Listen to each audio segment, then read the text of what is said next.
¿Qué dejó en definitiva esta cumbre de la CELAC? ¿Qué nos permite pensar acerca de cómo sigue la cumbre ya sin Argentina en la presidencia pro tempore? Bueno, varias cuestiones que están abiertas y algunos de estos interrogantes se los vamos a trasladar a Marco Enrique Sominami, que más allá de ser un político chileno de vasta trayectoria, que fue diputado, candidato a presidente, fundador del Grupo de Puebla, actualmente se estaba desempeñando como observador justamente de esta cumbre de la CELAC por el lado de Chile. Marco, ¿cómo le va? Lo saluda Darío Misraji. Bien, encantado de estar contigo, Ramiro, a la orden. Marco, ¿qué balance hace acerca de esta séptima cumbre de jefes de Estado y de Gobierno de la CELAC? Creo que es la derrota del salvajismo de Bolsonaro, el inicio del diálogo. Y la nota que usted mostró es muy buena porque va expresando esta nueva América Latina en un momento muy difícil. Somos profundamente invisibles en el mundo, con inflación, con narcotráfico, con desigualdad y pobreza al alza. O sea, estamos retrocediendo en el tiempo. Y lo cierto es que para economías de escala, para el comercio intrarregional, para la inmigración necesitamos conversar.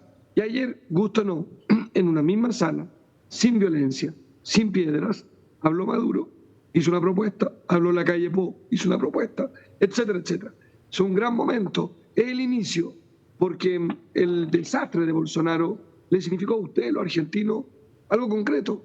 Durante 4 años no conversaron los elementos técnicos de la economía entre dos potencias industriales, las más grandes del sur, de América del Sur, y las más grandes junto a México, de toda la región. Entonces, el inicio de la solución. Marco, Lacalle Pou denunciaba lo que desde su punto de vista es una mirada que él veía hemipléjica por parte de ciertos sectores de la CELAC que apuntaban solamente como una amenaza a la democracia a la derecha radicalizada y obviaban la amenaza que representa también sectores de la izquierda radicalizada. ¿Qué piensa de ese planteo de Lacalle Pou? Yo lo saludé ayer, lo felicité por su discurso, pero no estoy de acuerdo en esa parte. Mire, Bolsonaro fue presidente por un vicio, ¿no es cierto? Estaba preso el que lo podía derrotar. Por tanto, no podría decir que hay un vicio democrático en Brasil. Nunca, nunca nosotros inventamos un Guaidó en Brasil. Siempre reconocimos a Bolsonaro jefe de Estado. Yo lo considero un fascista, un racista, un clasista, un salvaje, no un bárbaro, porque es precivilización. Un demente, pero es presidente de Brasil. Mire la diferencia. ¿Qué hicieron los gobiernos de derecha con Venezuela? Intentaron invadirla. Crearon un grupo llamado Grupo de Lima, que se quedó sin Lima, un cartel de gobiernos, 14, para invadir otro país. No condenaron el golpe a Bolivia. Inventaron un segundo presidente en Venezuela. Desarmaron UNASUR. Se ausentaron de CELAC y crearon una cosa que se llama PROSUR, que nadie se acuerda qué es. Un grupo de gobiernos de derecha. Un desastre. Entonces, yo discrepo de Lacalle Pou, lo felicité porque el tono era correcto y porque sí comparto que yo soy hombre de izquierda, pero que la democracia, la institucionalidad y los derechos humanos son patrimonio de nuestras sociedades. Y entonces, yo valoro su provocación sana, republicana, definió su participación en un foro multilateral, en un mundo multipolar. Así es que me quedo contento, no con ese punto, pero sí con el ánimo con que se expresó y que lo hizo, a mi juicio, con gran tranquilidad. Ahora, Marco, está claro que la derecha radicalizada puede ser una amenaza para la democracia. Brasil es un ejemplo muy claro y hay otros ejemplos que también podríamos dar. Pero ¿a usted no le parece que la izquierda también puede ser una amenaza? Le pregunto concretamente. ¿El gobierno de Nicolás Maduro no cree que vulneró sistemáticamente la democracia en Venezuela, por ejemplo, y es un gobierno de izquierda? Es que son cosas distintas. Una amenaza a la democracia y un problema con crisis democrática. Mire, nunca Venezuela ha propuesto invadir a Colombia. Duque sí. Nunca. Venezuela se hizo parte de un cartel de países para invadir a otro. Nunca Venezuela ha propuesto expropiar los recursos que están de otros países en Venezuela. Nunca. Eso no es democracia. Eso es autoritarismo en política exterior. Ahora, si me gusta la calidad de la democracia en Chile, en Perú, en Ecuador y en Venezuela, no. Si yo voy a desconocer que tiene una particular gravedad la crisis democrática venezolana, es sí. Claro que hay una crisis democrática, pero por supuesto que la hay. Por supuesto que mi modelo político democrático no es el de Cuba, por supuesto. Pero la pregunta es dónde usted pone el escenario que viven esos dos países. Un delirio les quitan sus recursos, no les dejan comprar vacunas, no les dejan vender sus productos, le hacen un cerco marítimo. Eso es un delirio. ¿Qué sistema político resiste? ¿Qué democracia, qué dictadura podría resistir eso? Nada, es inhumano. Entonces, la CELAC no está llamada a ser un gendarme, un policía moral. No está llamada a eso. Yo felicito a Uruguay por ser una democracia ejemplar. Bien, de ahí a transformarlo en policía de América Latina, no, porque eso no funciona. Y termino, le doy vuelta al argumento. Supongamos que entonces yo estoy equivocado. Y tendrían razón los que dicen que hay que considerar una amenaza a Venezuela. ¿Y cómo le fue? Cuénteme el resultado. Mire, le cuento. Hicieron el ridículo en la Unión Europea, acá España, de avergonzarse y enviar un embajador, después de que habían dicho que no era un presidente, era un dictador. Ahora hay embajador, acaba de asumir hoy. Vamos de nuevo. Australia, Inglaterra, Francia, Estados Unidos, las potencias diplomáticas, avergonzadas de Guaidó. ¿Le fue bien? ¿Le fue pésimo? No sirve ese discurso. Marco, lo que sirve es conversar. Me parece que está claro, y la posición de decir las sanciones y el aislamiento no funciona me parece razonable. Me parece que está claro que fracasó la estrategia de sanciones hacia Venezuela. Pero una cosa es decir, no sancionemos económicamente a Venezuela porque eso afecta al pueblo venezolano. Esa es una posición. Y otra cosa es decir que el gobierno de Maduro es democrático o que el gobierno de Maduro no viola los derechos humanos cuando están las denuncias de la alta comisionada Bachelet de los derechos humanos, ex alta comisionada, donde hay reportes de ejecuciones masivas de miles de muertos producto del abuso policial en el caso de Maduro, o cuando uno habla de Nicaragua, donde no puede hablar de elecciones libres si siete de los candidatos opositores terminaron siendo presos. Eso es lo que no termino de entender, porque una cosa es decir no sancionemos y otra cosa es decir estas son democracias. Miren, le repito, una democracia en crisis. Usted le quiere poner dictadura. Me tiene que explicar cómo distingue usted a Cuba de Venezuela. ¿Son lo mismo? No, no son lo mismo. Pero no son democracias. Se parecen en que no son democracias.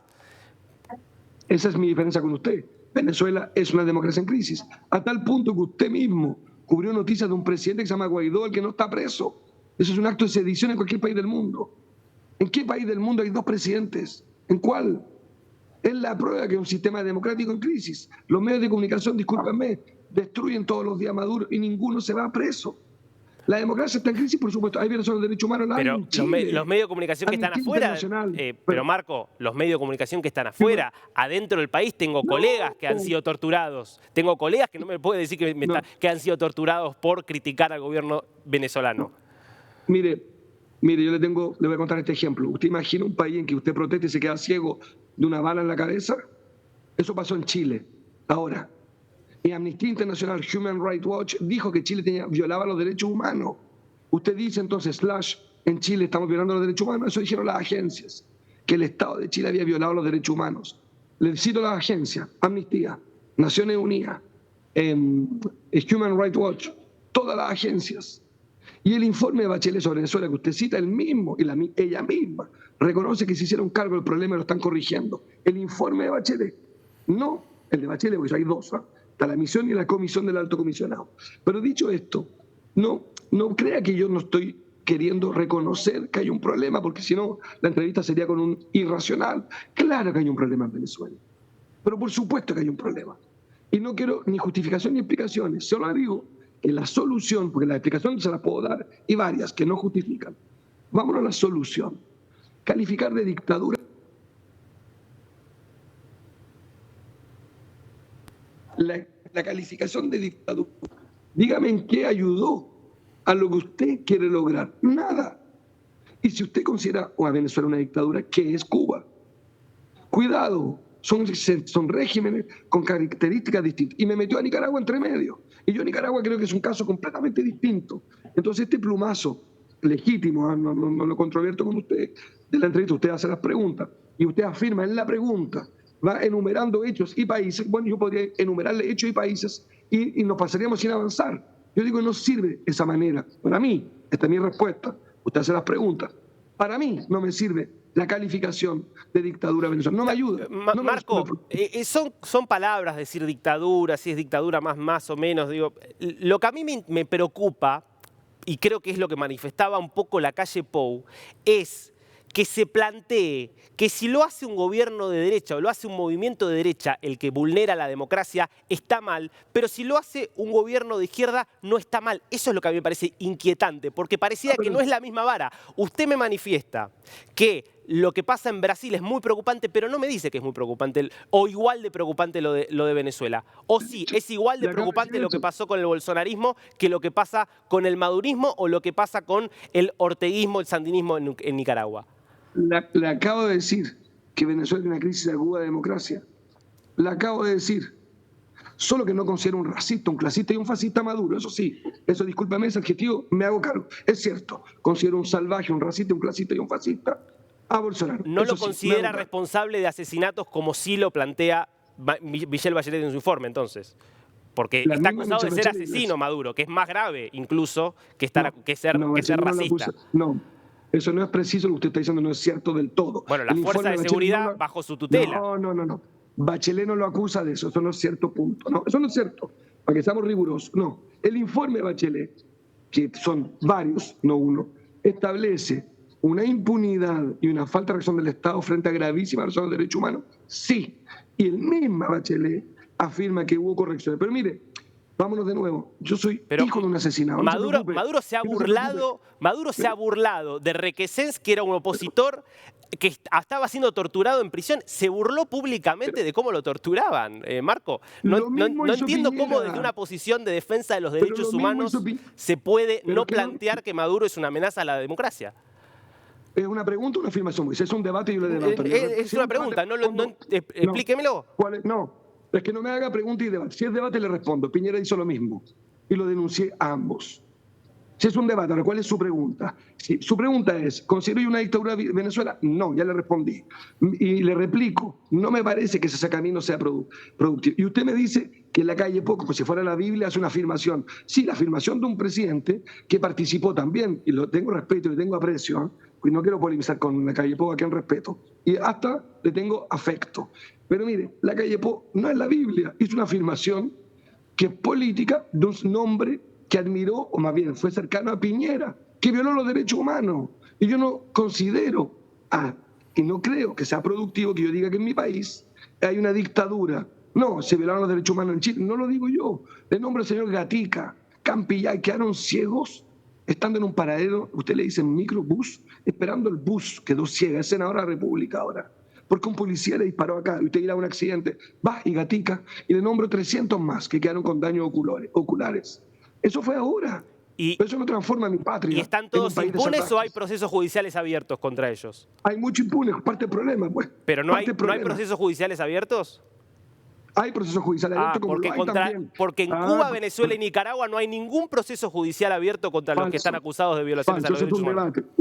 Eso no es una pregunta, es una afirmación. Sí, es una afirmación que hago. Me pregunta, no es cierto. No es cierto lo que está diciendo, es una afirmación falsa. No es verdad. No es verdad el caso de Venezuela. Hay procesos abiertos. Eso no es cierto lo que usted está diciendo. Eso es un debate legítimo, pero usted está debatiendo. Es una pregunta y le pregunto, pregúnteme, ¿hay juicio? Sí hay juicio. ¿Hubo impunidad? Probablemente. ¿Hay problemas de Estado de Derecho? Hay problemas de Estado de Derecho. Pero decir que no hay juicio en Venezuela, mire, el informe de Bachelet lo reconoce de que hay avance porque hay procesos. No es cierto lo que usted está afirmando. Oiga, yo tengo que partir además porque había dicho 10 minutos. Marcos, si se tiene que ir, entonces no le robamos más tiempo. Le agradecemos por la conversación, muy interesante igual por siempre el intercambio de opiniones y bueno, gracias por este tiempo con DNews. No, gran entrevista, un abrazo, un honor. Chao.